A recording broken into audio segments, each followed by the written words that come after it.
I'm Daryl C. Murphy, and for the very first time, welcome to The Common. So, Javier, you've been in this country since 2000, right? Yes. Can you walk us through your experience of getting your first driver's license in the United States? Yes, it was year 2001. I had already 1 year as a student of an MBA here in Boston. And the law permits any foreign individual to drive with your foreign driver's license up to 1 year. And so my wife and I applied for the Massachusetts driver's license before that year ended. And we went to the R&B office with two proof that we lived here, which was an utility bill. And we didn't have to show any visa or immigration status. I believe now you have to show a working permit, but at that time I didn't. And it was fast. We made the line like anybody else.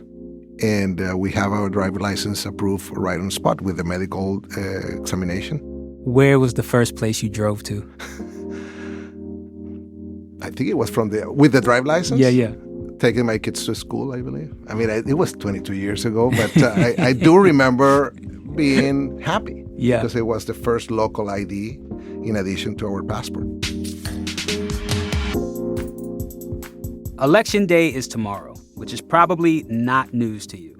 And I find this time before an election to be a little confusing as I try to navigate the issues that motivate voters, especially when it comes to ballot measures.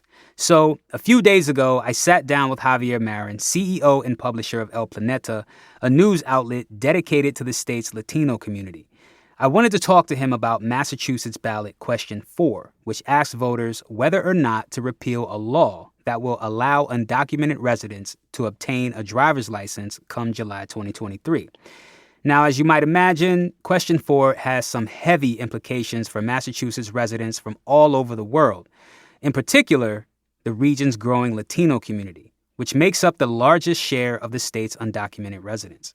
To begin our conversation, I had Javier fill me in on the context surrounding question 4 and how it came to be on the ballot this year. It's a soap opera that started a long time ago. This is not a new issue about authorizing driver's license to undocumented people in Massachusetts. Since 2013, almost 10 years ago, that bill was presented. And it has been back and forth, declined or denied, etc., until last year, for the first time, that law passed. And it's nothing new in the U.S. 18 states have already authorization for undocumented people to have an ID. That's 18 including Massachusetts. That's 18 including Massachusetts. You still have to make it to 2023 when it starts, though. Correct. Okay. So we have states like Utah, like Nevada, like New Mexico. So it's not the usual California, New York. So it is important also for society, for the entire society. This is not just an issue with Latinos and undocumented immigrants. It's for the entire society because it's the safety of our roads. So, Javier, are there any other concerns about question 4 among the Latino community? I would say there are more concerns about the entire society. There have not been very good communications of the reasoning of the people that are promoting the answer no, which I feel is more an anti-immigrant type of field, a very old school anti-immigrants of not giving any type of documents to undocumented people, because the reasoning they are explaining are false. One is that people that get driver's license automatically are enrolled to vote. That's completely false. I'm a testimonial for that. I got my driver's license in 2001. I was able to vote in 2016 when I became an American citizen. The other concern is that undocumented people are not allowed to fly. And with a driver's license, they will be allowed to get into a plane and fly. That's also false because now there is a new law that requires a federal compliance ID starting in next year in order to get into a flight. There is another concern within the community, the Latino community, which is the profiling, that being able for the authorities, now that you have an ID, that they have you registered, that could be some profiling for undocumented people. I was wondering about that myself. Yes, it is. It is actually a fear in part of the community, but we in El Planeta have tried also to explain that that is exactly the same what happened with our kids when they don't have documents. Our kids are allowed to go to school here, Right. and they are registered in the school, and the way this data is processed has always been respected by the state of Massachusetts. Right. Got it. And I want to note, this is a very important note to your point about voting, is that this ballot measure is being put out to people who are already registered and legally able to vote. So those undocumented folks who would benefit from this if it is approved by the voters, they don't have a say in this. Right. And that's why this is so important, Darrell, that the entire society should know that this is a question to improve the safety in our roads.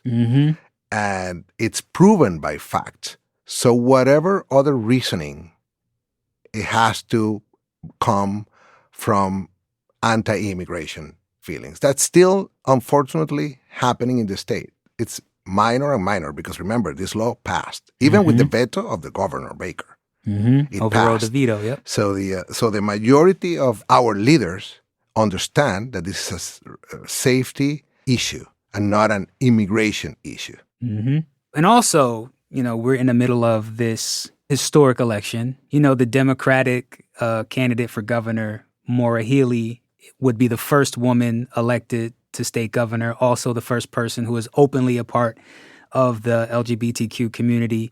I wonder how much of that matters to Latino voters in your experience. Very important question, Darrell, because even though that a lot of people think the stereotype Latino communities as very conservative, being minority, double minority, being a woman and gay, is an incredible, important message for Latinos because we have not been represented by a minority leaders in this region. The fact of having hair leading the states brings a lot of hope to immigrants and I would say immigrants in general, because we have been not only underserved, but ignored by leaders. And the reason is because not much of our leaders, I would say they're anti-immigrants or racist, that always applies, but also because of their lack of understanding of our situation of being minority. It is important for Latinos to understand that the regional leader will understand the struggling of a minority. And with that, we spoke a little while ago. You mentioned that a lot of the candidates during this election season hasn't really engaged with the Latino community that much. Since we last spoke this summer, has that continued to be the case? There are certain examples in which the communication strategies with the community has been improving, but still there is a lack of understanding our community of voters and non-voters who can also influence voters. The fact of having very low visits of candidates to where the community stands, very low media coverage. I think we talked about this before, Darrell, that feeling that it's better to keep us quiet and not voting.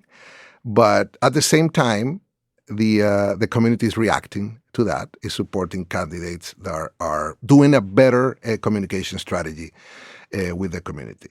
Javier, thank you so much for coming through and talking to us and for being our first guest on The Common. Now, before you go, there's a little bit of news that you let us in on. Do you care to share that with the folks? Yes, of course. It will be the first time I said it publicly, but in my organization, I already announced that my transitioning of the CEO and publisher of El Planeta Media to the second generation in the family, my nephew, Marcos Marin, will take the role of CEO and publisher. This is a family business, El Planeta Media. It's not a big surprise in the Latino community because family business is embedded in our culture.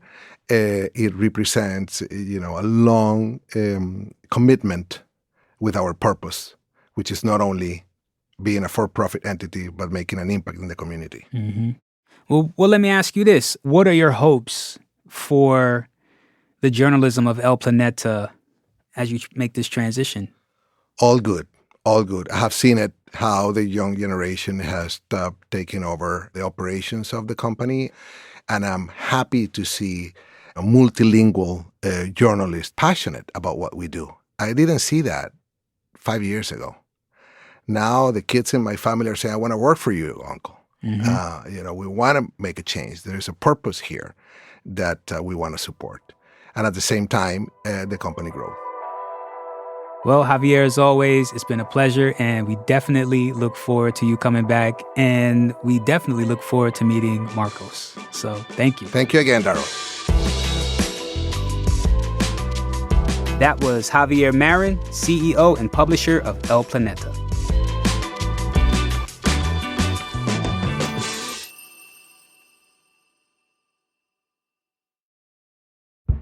Did you kill Marlene Johnson? I think you're one of the first people to have actually asked. From WBUR and ZSP Media, this is Beyond All Repair, a new podcast about an unsolved murder that will leave you questioning everything. Somebody should be in jail for murdering my sister. A woman who's never been believed. As long as they think I have done this, then they're not looking for who actually did this. And that's what makes it a cold case. No, it's a botched case. And a search for the truth, once and for all. Wow, it just gets more interesting. Beyond All Repair. Listen and follow wherever you get your podcasts. Be careful. You're digging in a place that's been very peaceful for a while. Do it anyway. Dig.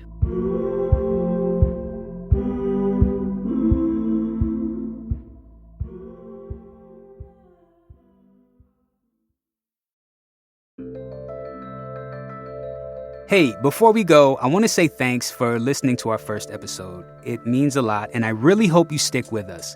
This is a show for you, whether you just moved here like myself, or you've been here your whole life. We hope to bring you conversations and stories that help you get settled or understand the changes happening around you. And we want to learn as much as we want to inform. So please, reach out to us. Let us know what you're curious about or what we're missing. You can follow us on Twitter at WBUR The Common, or send us an email at thecommon@wbur.org. Thanks again.